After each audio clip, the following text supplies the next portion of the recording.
$1 million, 1.5 million, 2 million, that's when you're going to start seeing something on your return. So understand when you know those key terms to realize that short film, that's just for festivals. It's to show you, hey, look, I can make a little thing. You know, it's my brag reel, okay? So it's when you get to the higher budgets when you really will start seeing your money come back. So when someone says, I'm making a short film, you're volunteering your time. Don't count on anything in the back end. Got it.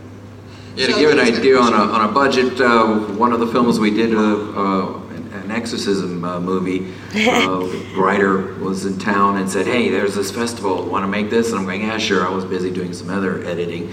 And we put it together and it turned out pretty good, and it's been nominated in a couple festivals.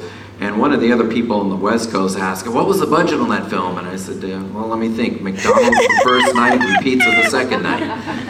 And that was pretty much the truth. The rest of us just got together and we shot throughout the night for 2 nights and spent 3 months adding effects to it. But again, the reward is not so much in the monetary end with working with independent films, it's getting your work out there. And there's a difference between solicited material and unsolicited material.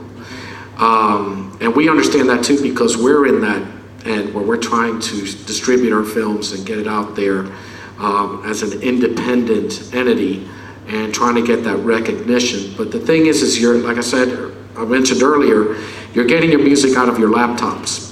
If it's sitting in your laptops, nobody is seeing it, you're not making any money. The best thing to do is get yourself seen. And like I said, you never know who's out there watching at these film festivals. You get people from different levels. Whether they like the movie or not, they may love the music. And they say, you know what, we really, really like that music. We might not care too much about the film.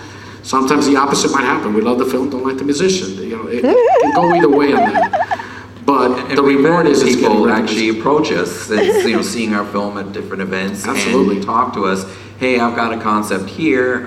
Can you guys make this? And well, yeah, sure. What's the budget? Because of course we want to expand into actually making something for money for everybody. Absolutely. And but we have started to get approached by different people, and hopefully that continues and grows into something bigger. And if you're involved with that, you can grow with as well. Or like he said, if they liked your music, they say, screw the film, I love that opening score you made. Yeah. And in fact, we have a documentary that's currently in development that is, we're looking at being our first budgeted film.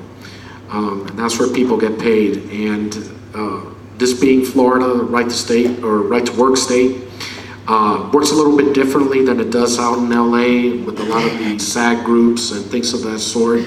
Because again, even though it's a budgeted, it is still low budget, but we want to offer some form of compensation for people and their hard work, certainly our musicians.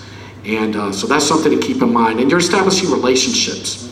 We don't plan on doing this at this level for our entire lives, or at least we hope not. So as we grow, so will you. And I think the gentleman right here, Patrick, I'm sorry if I remember your name correctly, he mentioned, I'm sorry, Mike. Was Mike? I'm sorry, Mike. 2 mics were sitting right next to me. About the ocean, I thought that was a really great metaphor. As the tide rises, lifts the boat or something, you said it more eloquently than I did, so will it raise everybody else. That's the concept that we're approaching. So